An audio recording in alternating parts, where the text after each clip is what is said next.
आज सुनिए वरिष्ठ कथाकार उर्मिला शिरीष की लिखी कहानी परिंदों का लौटना। उर्मिला शिरीष जी हिंदी साहित्य की जानी मानी रचनाकार हैं। प्रस्तुत है उनकी कहानी मेरी जुबानी। मैं हूँ सीमा सिंह। खुसरो दरिया प्रेम का उल्टी वाकी धार, जो उतरा सो डूब गया, जो डूबा सो पार। मैं तुमसे मिलने आ रहा हूँ। दूर, बहुत दूर से आती आवाज़ ने जैसे ठहर कर कहा। क्यों क्यों मिलना चाहते हो? एक ठुमकता सा निर्दय उत्तर। मैं तुम्हें देखना चाहता हूँ। उत्सुकता की लहर से आहट उठी छपाक। देखते तो हो। जानबूझकर लहर ने स्वयं को दूर करना चाहा। कहाँ कहाँ देखता हूँ? हल्का सा दर्द लहर में घुल गया। फेसबुक पर। जवाब में घुली लापरवाही पर जवाब की प्रतीक्षा करता। ये कोई देखना हुआ? सुनने को अनसुना करता बहाना। तो और क्या होता है देखना? आवाज़ में जैसे कोई अधूरा राग आ मिला हो। सामने आकर, मिलकर, छूकर। राग में शब्द साकार होना चाहते हैं। छूकर? छूने की अभिलाषा अभी भी पाले हुए हो? ऐसी अनजान अटखेली जो अपना रहस्यपन छुपा सकी? हाँ, नहीं, पता नहीं। बावरा मन बेचैन है। ये ठीक नहीं है हमारे लिए, खासकर मेरे लिए। मैंने तुम्हारी फ़ोटो देखी है, पत्नी के साथ, बच्चों के साथ, एक खुशहाल परिवार। इन सबको पता चल गया तो? मन में बैठी बच्ची भयभीत हो उठी हो जैसे। इसमें बुराई क्या है? हम यूं ही नहीं मिल सकते, दो दोस्तों की तरह, दो सहेलियों की तरह। कितने साल हो गए? 47 साल। वो गिना रहा है, वर्ष, माह, दिन, पल। इतना आसान होता तो इस पृथ्वी पर इतनी वियोग की ज्वालाएं न जली होती, इतने दिल न टूटे होते, इतने युद्ध और संधियां न हुई होती। संबंधों का ताना बाना विश्वास के धागों से बंधा होता है। अरे ये कौन हिसाब किताब लगा रहा है? क्या एक डरी हुई स्त्री? तुम बात को कहाँ से कहाँ ले जा रही हो? आवाज़ में झुंझलाहट भर गई हो जैसे। जहाँ ले जाना चाहिए। वो थोड़ा बेलिहाज हो चली अब। देखो कांता, बस एक बार, सिर्फ एक बार मिलना चाहता हूँ। मान लो मैं बिना बताए आ जाता तो क्या तुम दरवाज़ा न खोलती? मुझे अपने घर से बाहर निकाल देती? सवाल, सिर्फ सवाल, कसक में डूबे सवाल, कुछ तड़पते से, कुछ उदास से। कांता के पास कोई जवाब न था। ये तीसरा दिन है। तीसरा दिन, चौथी रात, जब वो कपिल के सवाल का कोई जवाब नहीं ढूंढ पाई थी। कई बार जवाब आसपास होते हुए भी पकड़ में नहीं आ पाता, तो कई बार हाथ में आते आते छिटक जाता। वो जाग रही है, बेचैनी में डूबी लगातार। उसके आने से बनने वाली दुनिया को खोल बंद कर रही है। सिर भारी है, आंखें जल रही हैं, हाथ पांवों में जलन है, टूटन है, नसें तड़क रही हैं। अनिर्णय के ऐसे छटपटाते समय में ना उसे बाहर खिले गुलाब के फूल दिखाई दे रहे हैं, ना चिड़ियों की चहचहाहट सुनाई दे रही है, ना तेज़ हवाओं का स्वर सुनाई दे रहा है, ना बारिश की बेरहम आवाज़ें और रौद्र रूप दिखाई दे रहा है। बाइयाँ कब आईं, कब चली गईं। सब्जी वाले ने आवाज़ें लगाईं, उसने नहीं सुनी। अखबार बाहर पड़े हैं, उसने नहीं पढ़े। फ़ोन की घंटियाँ बजकर बंद हो गईं, उसने नहीं सुनी। कपिल ने 10 मैसेज किए, मगर उसने कांपती उंगलियों से मैसेज खोले, पढ़े और बिना उत्तर दिए छोड़ दिए। तबीयत तो ठीक है ना? वो पूछ रहा है। उसका रात के 2 बजे फ़ोन करके पूछना उसे अच्छा ही लग रहा है, जैसे वो सारे जतन इसी एक सवाल के लिए कर रही थी, इसी एक सवाल के लिए जाग रही थी। तबीयत ठीक नहीं है? क्या हो गया है? दवा ली? डॉक्टर को दिखाया? नहीं, ज़रूरत नहीं है। अभी तुम कहाँ पर हो? अपने घर पर। बच्चे? बाहर हैं। पति? तुम्हें बताया तो था। मैं हर 5 साल में आता हूँ। हमारे बैच वाले गेट टुगेदर रखते हैं। 2 दिन का शानदार प्रोग्राम होता है। डांस, संगीत, लंच, डिनर, पिकनिक, सब कुछ भव्य और अविस्मरणीय है। उसके बाद मैं अपनी बहन के पास जाता हूँ, वहीं सारे रिश्तेदार आ जाते हैं। वो अपनी ही कहानी सुनाए जा रहा है। इतने सालों में कभी तुम्हें मेरा ख्याल नहीं आया? अब उसकी आवाज़ में उलाहना उतर आया और गुस्सा भी, क्योंकि मुझे पता नहीं था कि तुम इसी शहर में हो, अकेली हो। तुम्हारे दोस्तों ने नहीं बताया? सब मिलते जुलते हैं, भावनाओं के स्तर पर हम सब एक जैसा फील करते हैं। कमल का दुबई में नर्सिंग होम है, लेकिन वो यहीं लौट कर आ रहा है, नए सिरे से सब कुछ शुरू करेगा। हर बार नीता अर्थात उसकी पत्नी साथ में होती थी तो कहते कहते वो चुप हो गया। और राकेश का मत पूछो, उसके साथ जो हुआ वो कोई कल्पना भी नहीं कर सकता। अब ये राकेश के बारे में बता रहा है। बता क्या रहा, इस बहाने तार जोड़ रहा है। ओह, तुम्हारी बात होती है? नहीं, मैं दोबारा उस दुनिया में नहीं जाना चाहता हूँ जिस दुनिया ने मुझे। क्यों क्यों उस दुनिया से डरते हो या भागते हो? तकलीफ़ होती है, बहुत ज़्यादा तकलीफ़। तकलीफ़ में जीना भी एक अलग सुख देता है। अचानक तुमसे बात होना मेरे लिए आश्चर्यजनक है। कहाँ रही तुम? वर्ष 1975 में हम अलग हुए थे और आज वर्ष 2022 में बात हो रही है। तब से मैं तुम्हें खोज रहा था। कितना बड़ा झूठ, वो मन ही मन झल्लाई। ये चुप्पी क्यों कांता, कुछ तो बोलो। क्योंकि चुप की कोई जबान नहीं होती, चुप की ही जबान होती है, संकेतों वाली जबान। तुम्हारी बातों में विरोधाभास है, पर चुप्पी असर तो डालती है। तुमने मेरे किसी भी मैसेज का जवाब नहीं दिया। मैं डरती थी। किससे? अपने आप से। पिछले 40-45 वर्षों में मैं कभी भी नहीं डरी। अकेली रही तब भी नहीं, सैकड़ों देशों की यात्राएं करती रही तब भी नहीं, कैंसर से लड़ रही थी तब भी नहीं, कोविड हो गया था तब भी नहीं, मौत से भी नहीं। पर पिछले 4 दिनों से डर के मारे सो नहीं पाई हूँ। तुम्हारी बेटी, बेटे, पत्नी, अपने बच्चों और पति सबसे डरती हूँ। एक बनी बनाई इमेज, सुख शांति से भरा परिवार, उस परिवार में सब कुछ स्वीकार्य होगा, पर मेरा प्रेम प्रसंग नहीं, कतई नहीं। सो प्लीज़, जैसे 47 साल निकल गए अपरिचय में, अबोले में, अनदेखे में, बाकी के दिन भी निकल जाने दो। कल मेरी फ़्लाइट है। कपिल की आवाज़ में अब खुशी की खनक है। क्यों आ रहे हो? मत आओ। मुंबई से इंदौर, वो अपनी धुन में बताए जा रहा है। अब भी सोच लो। कांता, प्लीज़ आने दो। बाय, शुभ यात्रा, कहकर उसने फ़ोन रख दिया। उसने देखा उसकी हथेलियां पसीने से चिपचिपा रही थीं। पूरी देह एक अजीब सी सिहरन से कांप रही थी। ठीक वैसी ही सिहरन जब वो कपिल से मिला करती थी तब हुआ करती थी। ताज्जुब कि इतने वर्षों बाद आज वही सिहरन उसकी देह को सिहरा रही है। कपिल से मिलने और बिछुड़ने की बेचैनी ने चारों तरफ कुहासा फैला दिया था। रेडियो से आ रही छाया गांगुली की आवाज़ उसकी रूह में उतरती जा रही थी। आपकी याद आती रही रात भर, चश्मे नम मुस्कुराती रही रात भर दर्द की शम्मा जलती रही, गम की लौ थरथराती रही रात भर। याद के चांद दिल में उतरते रहे, चांदनी जगमगाती रही रात भर। कोई दीवाना गलियों में फिरता रहा, कोई आवाज़ आती रही रात भर। आपकी याद आती रही रात भर। हुआ ये था कि उसके बड़े भाई इंजीनियरिंग की पढ़ाई करने के लिए भोपाल आ गए थे। साल भर बाद वो भी आ गई थी, क्योंकि उस पर पढ़ने का जुनून सवार था। वो कुछ विशेष बनना चाहती थी अपने जीवन में।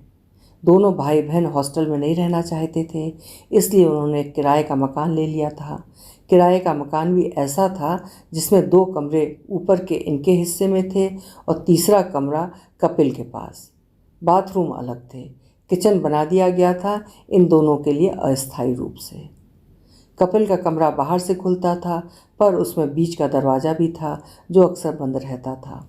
पढ़ने वाले कमरे में बहुत ही सुंदर टेबल कुर्सियाँ रखी थीं, किताबों की रैक, टेबल लैंप और छोटा सा दीवान। उसका मन खुश हो गया था इतना सुंदर स्टडी रूम देखकर।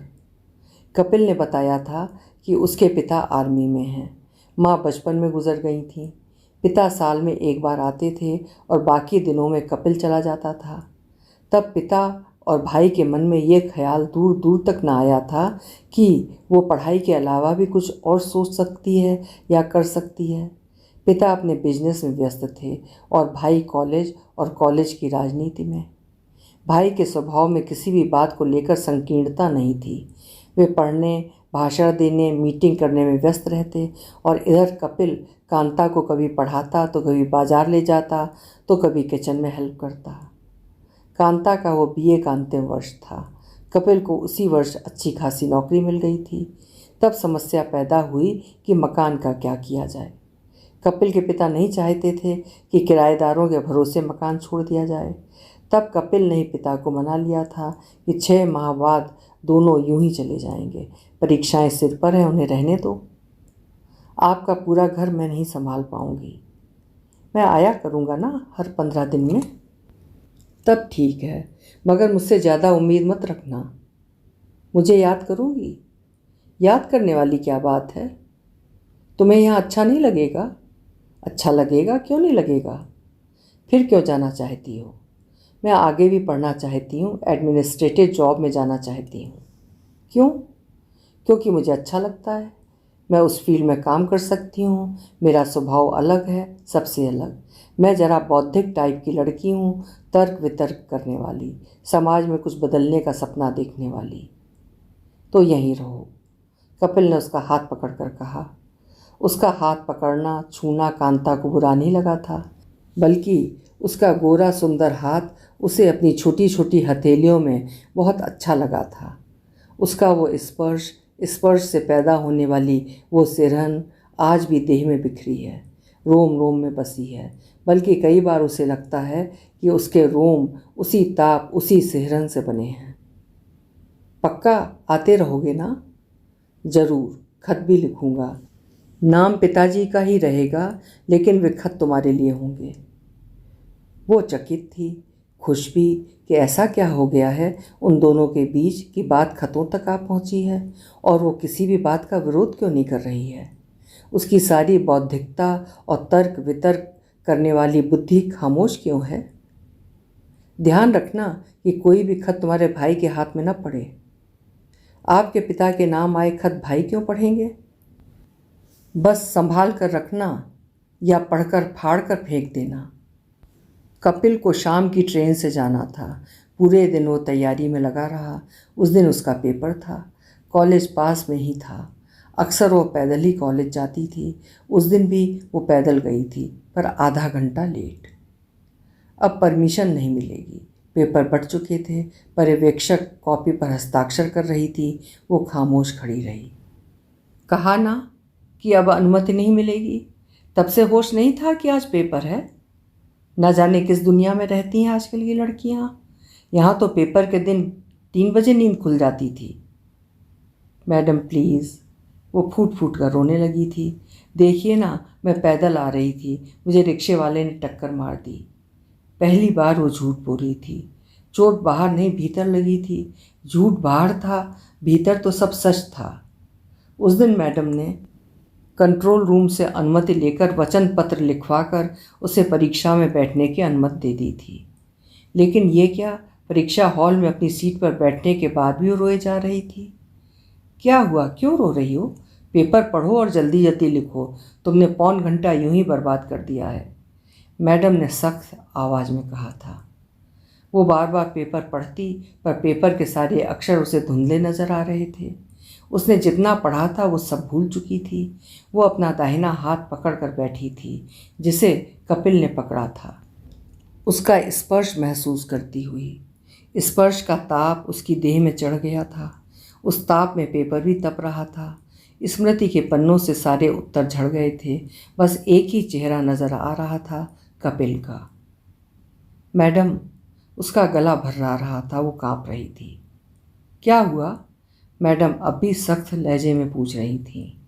मुझसे लिखते नहीं बन रहा है। उसने आंसुओं से तर उंगलियां दिखाईं जो कपकपा रही थी। जानती हो ये फाइनल ईयर है। जी पता है। अभी 1 घंटा नहीं हुआ है, कोशिश करो, याद करने की कोशिश करो। उसने पेपर और कॉपी एक तरफ रख दी और घड़ी देखने लगी। 1 घंटे में मात्र 10 मिनट शेष थे। 1 घंटा पूरा होते ही वो उठ खड़ी हुई। मैडम ने उसे संदेह भरी निगाहों से ऊपर से नीचे तक घूरा। समय से पहले पेपर कॉपी छोड़कर जाने वाली लड़कियां क्या करती हैं, कहाँ जाती हैं, वे जानती हैं। क्या ये भी वहीं जा रही है, किसी के साथ भाग रही है? मात्र 10-15 मिनट बैठी होगी और चली गई। कांता को ना तो इस बात की चिंता थी कि उसका अंतिम वर्ष है और इसमें अच्छे नंबर आने ज़रूरी हैं। अगर इसमें अच्छे नंबर नहीं आए तो वो पीजी में किसी अच्छे कॉलेज में एडमिशन नहीं ले पाएगी। न उसे इस बात की परवाह थी कि पिता और भाई पूछेंगे तो क्या जवाब देगी। न इस बात का मलाल था कि सच्चाई पता चलने पर पढ़ाई बंद करवा दी जाएगी। तो फिर शादी ही एकमात्र विकल्प बचता है। यहाँ रहने का बहाना भी खत्म हो जाएगा। इन सभी परिणामों को जानने के बावजूद कांता पेपर छोड़कर लगभग भागते हुए घर की तरफ लौटी। उसका चेहरा लाल हो गया था। वो हाँफ रही थी, रो रही थी। उसने ज़ोर ज़ोर से दरवाज़ा खटखटाया। दरवाज़ा कपिल ने ही खोला था। भाई का उस दिन प्रैक्टिकल एग्ज़ाम था, इसलिए वे देर से आने वाले थे। क्या हुआ, तुम्हारा पेपर था ना? कांता कपिल के सीने से लिपट गई। आज रुक नहीं सकते? पगली, कपिल ने उसे अपनी बाहों में ज़ोर से खींच लिया। मैं तुम्हारे बिना नहीं रह सकती। रहना होगा, पढ़ना होगा। अगर चाहती हो कि मैं आऊँ तो, और तुम्हें कुछ बनना है तो मुझसे मिलने के लिए तुम्हें पीजी में एडमिशन लेना ही होगा।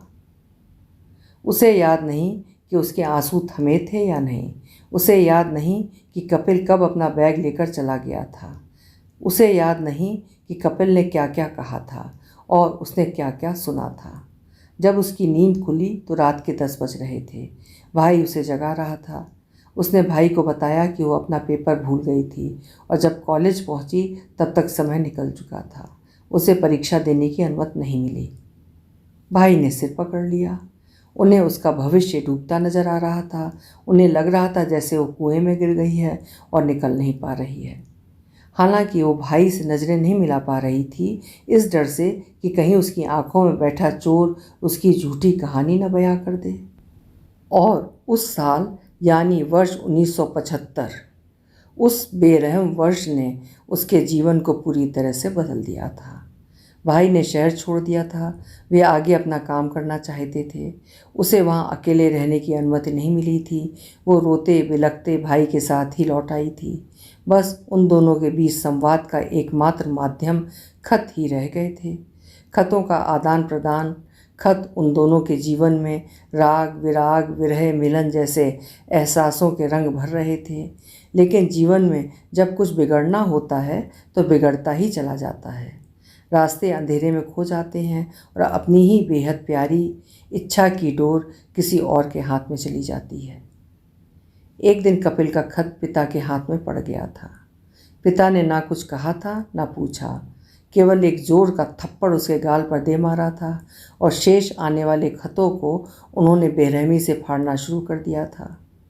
कई वर्षों तक पिता से उसकी बात नहीं हुई थी। इतना ही नहीं, पिता उसकी सूरत तक नहीं देखते थे, बल्कि घंटों उसकी बुराई करके उसे अपमानित करते रहते थे।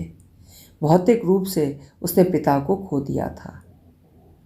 वो उसी दुख और गुस्से में अपनी पढ़ाई पूरी करके नौकरी में बाहर निकल गई थी, पर शादी करके। और तब से लेकर आज तक परिवार, बच्चे और पति ही उसके जीवन की धुरी थे।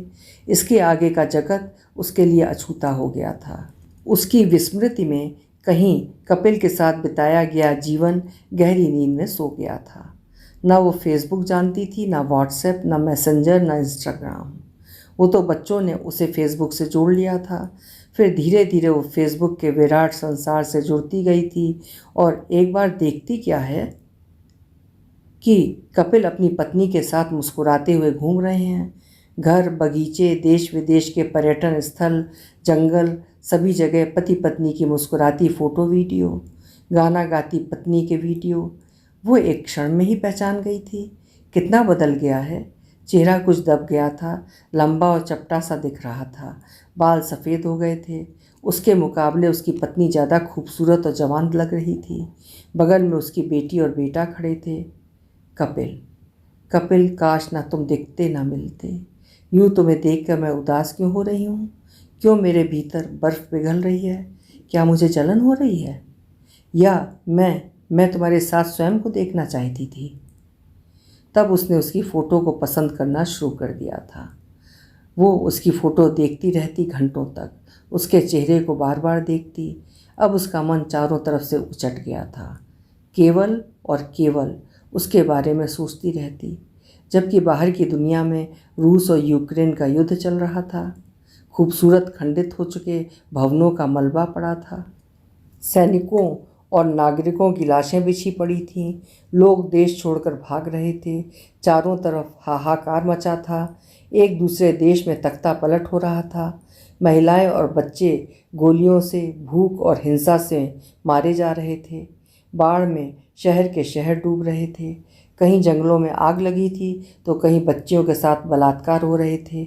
उनकी हत्या की जा रही थी। राजनीतिक बहसों ने घर में अजीब सा शोर भर दिया था। फिर भी वो उसी के बारे में सोच रही थी, केवल उसके फ़ोटो देख रही थी। वो आत्म केंद्रित हो गई थी। वो दिन और रात का अंतर भूल गई थी। उसे डॉक्टर के पास जाकर आंखों की जांच करवानी थी, पर वो नहीं जा पा रही थी।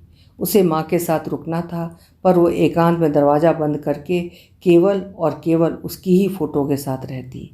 ये उसका उन्माद था या बीते वर्षों में जीने की अभीप्सा थी? ये दुनिया से पलायन था या अपना खालीपन भरने का नशा? वो स्वार्थी हो गई थी या आत्मलीन? ये तो बेईमानी हुई। किसके साथ बेईमानी? पति के साथ? कैसे? इस उम्र में तुम अपने प्रेम को लेकर परेशान हो उसके साथ बिताए अपने वक्त को लेकर, उसकी यादों को लेकर। नहीं, वो पति और उसके बीच नहीं आ रहा है। उसने तो एक शब्द तक नहीं कहा है, ना पति से अलग होने को, ना संबंधों को लेकर। फिर बेईमानी कैसी? वो मेरे बीते समय का सबसे खूबसूरत हिस्सा है, मेरी रूह में बसा स्वप्न लोक। अब वो पीछा कर रहा है, हर रोज़, हर घंटे, हर पल। वो 2 कदम आगे बढ़ाती, घर के बाहर निकलती तो वो उसके साथ होता। उसके परिवार के साथ यात्राओं की खींची गई तस्वीरें फेसबुक पर पोस्ट करता, जो उसकी पसंद की गई होती। क्या फेसबुक से हट जाऊं? ना फेसबुक पर रहूंगी और ना वो फेसबुक पर दिखेगा, ना कमेंट्स लिखेगा, ना उसे कुछ सोचना पड़ेगा। लेकिन वो तो उड़ चुका है भारत के लिए। उसके शहर में उतरेगा, वो आएगा, मिलेगा, मैं उसे देखूंगी, वो मुझे देखेगा। तब क्या होगा? तुमने मना भी तो नहीं किया है, क्यों? नहीं, वो उसके सामने नहीं आना चाहती है। तुम भाग रही हो, तुम डर रही हो, तुम स्वयं को झिड़कती। अगर तुम्हें उससे कोई सरोकार ना होता तो तुम क्यों अमेरिका के शहरों के आसपास जंगलों में लगी आग से परेशान होती? क्यों अमेरिका में फैलने वाली बीमारियों को लेकर चिंतित होती थी? उस देश में कौन है तुम्हारा जिसकी फिक्र में तुम जागती हो, आहें भरती हो? इससे पहले तो कभी ऐसा नहीं हुआ। मगर वो बीता वक्त, वे साथ गुजरे पल, क्या तुम्हारे मन को नहीं झकझोर रहे हैं? कांता ने उठकर लाइट जलाई, दरवाज़ा खोल दिया। बेचैनी के कारण उसका मन घबरा रहा था। टीवी ऑन किया, फिर बंद कर दिया। बेडरूम से अपना रेडियो उठा लाई, गज़ल का चैनल ऑन कर दिया।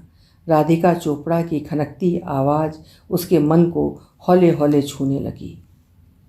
मुझसे पहली सी मोहब्बत मेरे महबूब न मांग, मैंने समझा था कि तू है तो दरक्षा है खयात। तेरा गम है तो गमे दह का झगड़ा क्या है? तेरी सूरत से है आलम में बहारों को सबात। तेरी आँखों के सिवा दुनिया में रखा क्या है? तू जो मिल जाए तो तकदीर निगू हो जाए। यूँ न था मैंने फ़कत चाहा था यूँ हो जाए। और भी दुख हैं ज़माने में मोहब्बत के सिवा, राहतें हैं और भी हैं वस्ल की राहत के सिवा। लौट जाती है उधर को भी नज़र, क्या कीजिए? अब भी दिलकश है तेरा हुस्न, मगर क्या कीजिए? मुझसे पहले सी मोहब्बत मेरे महबूब न मांग। फैज़ अहमद फैज़ की ये गज़ल वो धीरे धीरे सुन रही थी। नहीं, उसने अपने चेहरे को हथेलियों में भर लिया। बड़ी मुश्किल से जीवन को पटरी पर लाई थी, पर कपिल ने आकर सारा धैर्य, सारा संयम तोड़ दिया था। उसका मन उसी से पूछ रहा था, वही है ना वही जिसे तुमने दिल की कई परतों के बीच छुपा रखा था, जिसके नाम को तुमने अपनी जबान के भीतर कुंजी की तरह दबा लिया था। अन्यथा उसका नाम जुबान पर आते आते क्यों तुम्हें अपनी जीभ दांतों तले दबानी पड़ती थी? मंदिरों में जाकर तुम उसके खुशहाल जीवन की दुआएं मांगती थी या नहीं? क्यों? बोलो, जवाब दो। और आज जब वो तुमसे मिलना चाहता है तो तुम बहाने बना रही हो। क्यों? अपने मन से पूछो, क्या मैं भाग रही हूँ? हाँ। क्यों? मैं अपने जीवन में कोई नई आंधी नहीं लाना चाहती हूँ। आंधी तो तुम्हारे भीतर जीवन भर से चल रही थी, केवल तुमने उसको सुना और देखा नहीं था। उसका मन उससे पूछ रहा था, दिले नादान तुझे हुआ क्या है, आखिर इस दर्द की दवा क्या है? उसे गुजर जाने दो, कलंक लगेगा। कौन लगाएगा? मेरी आत्मा, मेरा मन, मेरा हृदय, मेरी बुद्धि। आजमा कर देखो, नहीं सहा जाएगा। सहने का दर्द ही तो होगा। अब वो बर्दाश्त नहीं होता। प्यार ताकत देता है, पर प्यार अमन चैन भी छीन लेता है। रात दिन द्वंद्व, सवाल जवाब, आत्मा लाभ सा चलता रहता है। पुरानी एल्बम उठाकर फ़ोटो देख रही है, कहीं किसी चित्र में नज़र आ जाए, लेकिन वो तो तभी फाड़ दिए थे जब पिता को उसके खतों के बारे में पता चला था। तब खत और फोटो सब अग्नि के हवाले कर दिए गए थे। आग वहाँ जली थी, तपिश उसने झेली थी, लपटें वहाँ उठी थीं, फफोले से उसकी देह भर गई थी। आंसू टपक रहे हैं लगातार, आंसुओं को टपकने दे रही है। तो पकड़ो पकड़ो उसके जीवन की उस डोर को जिसे उसके पिता ने पकड़ लिया था। पिता हैं? पूछ ही नहीं पाई। उसकी मुलाकात के पहले ही तो एक बार पिता से मुलाकात हुई थी। होंगे, ये भी हो सकता है कि वे शहीद हो गए हों। कभी फ़ोटो में तो नहीं दिखे। सबसे पहले उन्हीं के बारे में पूछूंगी। अब उसकी फ़्लाइट कहाँ होगी? वो बार बार घड़ी देख रही है। हे भगवान, उसकी यात्रा को सुरक्षित रखना, वो सही सलामत आ जाए। डर रही हो? क्यों? क्योंकि विमान यात्राओं का डर तुम्हारे भीतर बैठा है। तुम्हें लगता है कि विमान दुर्घटनाओं में कोई नहीं बचता है। यदि कोई अनहोनी हो गई तो वो भी नहीं बचेगा। नहीं नहीं, इतने बुरे ख्याल ही क्यों आते हैं तुम्हारे कमज़ोर और पापी दिल दिमाग में? बीच के वर्षों में तो तुमने कभी कुछ नहीं सोचा, जाना समझा। अब इतनी चिंता क्यों? घड़ी की तरफ निगाहें टिकी हैं। अब वो मुंबई में उतरने वाला होगा। लंबा गोरा अंग्रेज़ों की तरह दिखने वाला वो जब चल रहा होगा तो कितना आकर्षक लग रहा होगा। उसकी भूरी आँखों में यहाँ आने का उल्लास उतर आया होगा। उसके कदम भाग रहे होंगे। वो चारों तरफ खोजती आँखों से कुछ कुछ तलाश रहा होगा। अब वो एयरपोर्ट पर इंतज़ार कर रहा होगा। हो सकता है शॉपिंग कर रहा हो। नई सिम ली होगी और सिम डलवाते ही वो मुझे फ़ोन लगाएगा। क्या 4 घंटे इंतज़ार करेगा? अब तक तो उसका फ़ोन आ जाना चाहिए। वो घर में ही चहलकदमी कर रही है। रेडियो पर राशिद खां की जादुई आवाज़ में मन को झंकृत करने वाली गज़ल चल रही है। याद पिया की आए, ये दुख सहा न जाए हाय राम। बाली उमरिया सुनरी सजनिया, जौवन बीता जाए हाय राम। याद पिया की आए।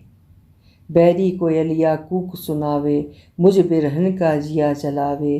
पिया बिन रहा न जाए हाय राम, याद पिया की आए। फ़ोन क्यों नहीं किया? क्या आया नहीं है? फ़्लाइट कैंसिल तो नहीं हो गई? या हो सकता है उसका प्रोग्राम ही बदल गया हो। उसका दिल बैठा जा रहा था, उसकी निगाहें जम गई थीं, उसका मन दुख से भर गया था। वो 47 साल पहले की बेचैनी अपने भीतर महसूस कर रही थी। वो सोफे पर निढाल पड़ी थी। 3 घंटे बाद फ़ोन की घंटी बजी। मैं मुंबई आ गया हूँ। फ़ोन क्यों नहीं किया तब से? इमिग्रेशन में टाइम लग गया, फिर लगेज लेना था, सिम लेनी थी, करेंसी चेंज करवानी थी। जैसे ही फ्री हुआ तो मैं कॉल कर रहा हूँ। कैसे हो? ये क्या? वो भरभरा कर रो रही है। क्या हुआ? घबराहट हो रही थी। क्यों? बस यूं ही। कहो ना कि इंतज़ार सहन नहीं हो रहा था, उसने हंसते हुए कहा। हाँ, इस समय वो भूल गई थी कि वो किसी की पत्नी है, 2 बच्चों की माँ है। वो चुलबुली सी जिद्दी लड़की बन गई थी। उसकी देह में वही तरंग उठ रही थी, वही खुशी बह रही थी जो उसके भीतर 47 सालों से बह रही थी। खामोशी से वो आंखें बंद करके उसकी छवि देख रही थी। कब तक पहुंच रहे हो? 7-8 बजे तक। कहाँ रुकोगे? आज तो होटल में ही। सुबह सुबह क्या करोगे? तुमसे मिलने आऊँगा और रात रात में क्या सोऊंगा, बस तुमसे बातें करूँगा पूरी रात जागकर। उसी तरह रात रात भर जागना, खत लिखना, पढ़ते रहना। बार बार क्या रातें हुआ करती, चांदनी में डूबी, अंधकार में खोई, खामोशी में सरकती। वो फुसफुसा रहा था। आओगे कब? एकदम सुबह। एकदम सुबह वो दरवाजे के बाहर खड़ी थी। पूरी रात न नींद आई थी, न मुंह बंद हुआ था, अनवरत बातें करते हुए। स्कूल बसें आ जा रही थीं, लोग सुबह की सैर पर आ जा रहे थे। वो कोने तक जाती, फिर लौट आती। तभी दूर कार आती दिखी। इसी कार में है वो यानी कपिल, यानी मेरा। उसने अपना हाथ बाएं वक्ष पर रख लिया। धड़कनें बढ़ गईं। उन्हें सुना जा सकता था। कार ठीक उसके सामने आकर रुकी। उसने बैग बाहर निकाला, पेमेंट किया। बाहें फैलाते फैलाते रह गया वो। वही रंग था टमाटर सा लाल, वही बाल थे पर सफ़ेद, वही आंखें थीं पर आसपास की त्वचा ढीली पड़ गई थी, वही कद था पर कंधे हल्के से झुक गए थे, वही चौड़ा ललाट था जिस पर गहरी लकीरें साफ दिख रही थीं। क्या हुआ? क्या बूढ़ा दिख रहा हूँ? नहीं नहीं, अंदर चलो, वो कांपती आवाज़ में बोली। अंदर आते ही उसने अपनी लंबी बाहें फैला दी और ज़ोर से उसे भींच लिया। हाँ, होंठों तक आते आते वो ठहरा। गहरी निगाहों से देखा। इन होंठों पर उसने तब हजारों चुंबन लिए थे, पर आज वो वहीं तक माथे के ऊपर ठहर गया। पल भर के लिए पत्नी का चेहरा सामने आ गया, मुस्कुराती खूबसूरत पत्नी। लेकिन इस समय कांता उसके सामने थी। कांता उसकी स्वप्न परी, उसकी हृदयेश्वरी, उसकी आत्मेश्वरी। पानी लाती हूँ, चाय लोगे या नाश्ता? सालों साल हो गए हैं उसके होठों को यूं ही अनछुए। पति को तो कभी लगा ही नहीं कि प्यार को अभिव्यक्त करने का चुंबन भी खूबसूरत तरीका होता है।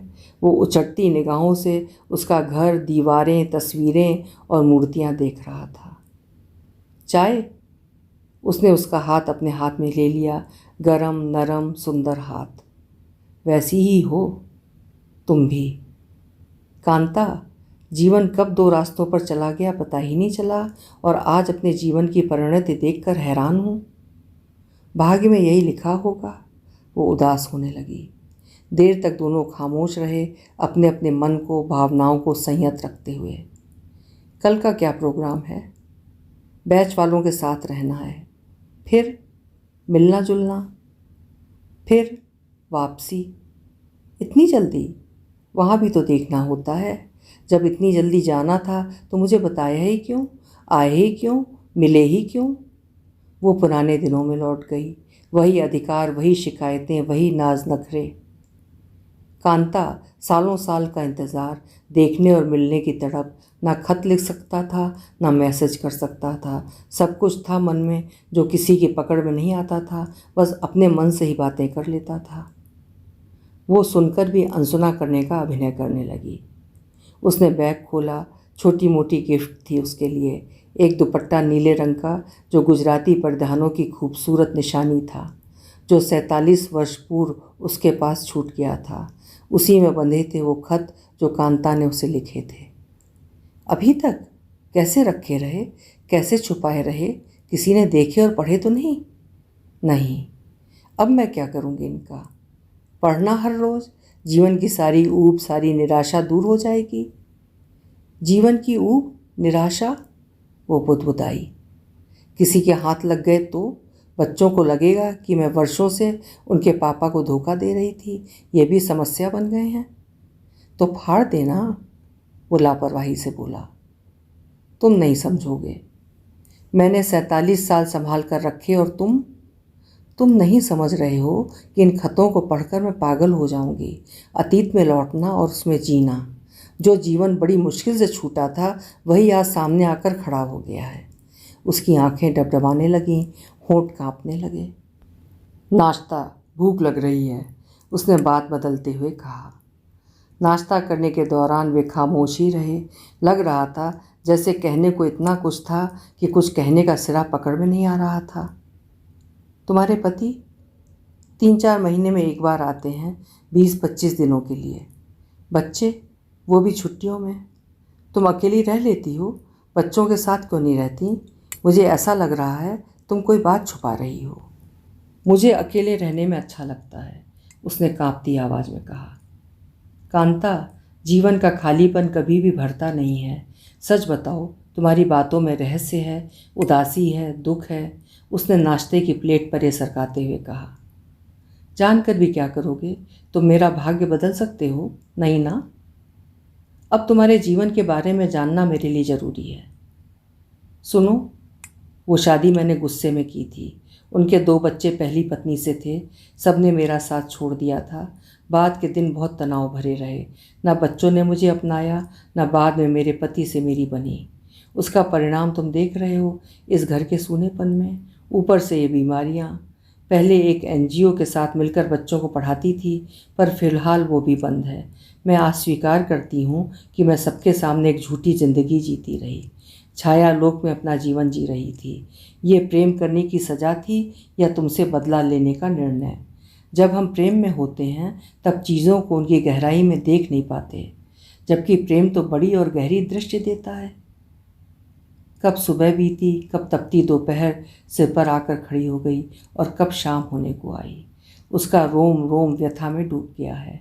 वो अपने आंसुओं को पी रहा है, वो अपनी रुलाई को दबा रही है, वो अपनी ज़िंदगी के पन्ने फाड़ रहा है, वो अपनी ज़िंदगी के पन्ने खोल रही है। अब तक उसके पास 30-40 फ़ोन आ चुके थे। डिनर पर पूरा बैच इकट्ठा हो रहा है। वो चुप रही। चलना चाहिए। वो चुप रही। फ़ोन करूँगा, समय मिला तो आऊँगा। वो चुप रही। कांता, कुछ बोलो। वो क्या बोले? पहले बोलने की सज़ा पाई थी, अब ना बोलने की। तुमने मेरे खतों का क्या किया? कभी किसी ने पढ़े तो नहीं थे? कभी नहीं। मेरे मरने के बाद कितना बुरा लगेगा सबको ये जानकर कि मैंने कभी किसी को प्यार किया था और खत लिखे थे। ये मेरी चिंता का विषय है। ये धोखा होगा। नहीं, वो बीते हुए जीवन का एक हिस्सा था, पर उसी जीवन के हिस्से को जोड़कर सारा जीवन नरक बना दिया जाता है। प्रॉमिस करो कि जाते ही सारे खत फाड़ दोगे या जला दोगे। क्या तुम फाड़ सकोगी, जला सकोगी? वो मेरे जीवन की धरोहर है, खूबसूरती है, हिम्मत है और है सबसे निस्वार्थ और पवित्र संबंधों के साक्षी। उससे पहले कोई नहीं था, बाद में सब आए। कपिल, अब तकलीफ़ सहन नहीं होती है। चलता हूँ, संभालो। जब ये खत पढ़ोगी तो सारी तकलीफ़ें भूल जाओगी। कपिल ने एक बार फिर उसको अपनी बाहों में भरा। इस बार उसके मन में कोई झिझक, कोई शंका न थी, क्योंकि इस समय वो केवल एक प्रेमी था, एक साथी, और कांता केवल एक प्रेमिका, एक स्त्री, एक ऐसी स्त्री जो अपने जिए हुए जीवन को पुनः जी रही थी। इस बार उसने अपनी आँखों में उसके रूप सौंदर्य को भरा और बैग उठाकर बाहर निकल गया। वो बाहर निकल गया था या भीतर समा गया था। वो दहलीज पर खड़ी उसको जाते हुए, कार में बैठते हुए, हाथ हिलाते हुए देखती रही। कांता ने बाहर से खाली गमला उठाया, उसमें कुछ सूखी लकड़ियाँ डालीं, आग सुलगा दी, खतों की पोटली खोली। कागज़ पुराने पीले पड़ गए थे, शब्द गहरी लकीरों में बट गए थे। दबे होने के कारण सलवटों में बटे कागज़ टुकड़े टुकड़े हो गए थे। चिपके कागज़ों को एक एक करके अलग किया। फाड़ने को हुई कि उसके हाथ कांप उठे। एक बार पढ़ तो लूँ। पतली पतली लकड़ियाँ सुलगने लगी थीं। धुएं की पतली रेखा कमरे में फैलने लगी। इधर वो पत्र पढ़ती जा रही थी, उधर लकड़ियाँ जलती जा रही थीं। उसने धधकती लकड़ियों को देखा, फिर खतों को। वो उठी, पानी भर गिलास लाई। उसने पानी की धार बनाई और जलती लकड़ियों पर उड़ेलने लगी। एक बार फिर बुझती लकड़ियों से धुआं उठने लगा था, पर कांता को कोई परवाह नहीं थी। वो धीमे धीमे गुनगुना रही थी। अपनी आवाज़ सुनकर पहले तो चौंकी, फिर गले को खखारा। क्या हुआ? मैं तो कभी गाती क्या, गुनगुनाती तक नहीं थी। उसके भीतर तो केवल रुलाई और रुलाई का समंदर भरा था, पर आज उसके गले से गीत के बोल सस्वर निकल रहे थे। उसने सारे खत उठाए और संभाल कर दुपट्टे में लपेट कर रख दिए। वो इसी शहर में है, इस शहर की फ़िज़ा में उसकी महक होगी। वो फिर आएगा उससे मिलने के लिए, वो उसका इंतज़ार करेगी हर रोज़ हर पल जीवन भर। उसने रेडियो का वॉल्यूम बढ़ाया। राशिद खां की मदहोश करने वाली आवाज़ पूरे कमरे में गूंज उठी थी। आओगे जब तुम साजना, अंगना फूल खिलेंगे, बरसेगा सावन झूम झूम के, दो दिल ऐसे मिलेंगे, आओगे जब तुम साजना। वो समझ गई कि कपिल उसके खतों को क्यों निफाड़ या जला पाया था। अभी आप सुन रहे थे उर्मिला शिरीष जी की लिखी हुई एक परिपक्व और पवित्र प्रेम कहानी। उम्मीद है आपको कहानी पसंद आई होगी। अपने विचार कमेंट सेक्शन में ज़रूर लिखिएगा। कल फिर मिलेंगे। हिंदी की श्रेष्ठ कहानियाँ सुनने के लिए मेरे चैनल्स को सब्सक्राइब करिए, लाइक करिए और शेयर भी ज़रूर करिए। बहुत बहुत धन्यवाद।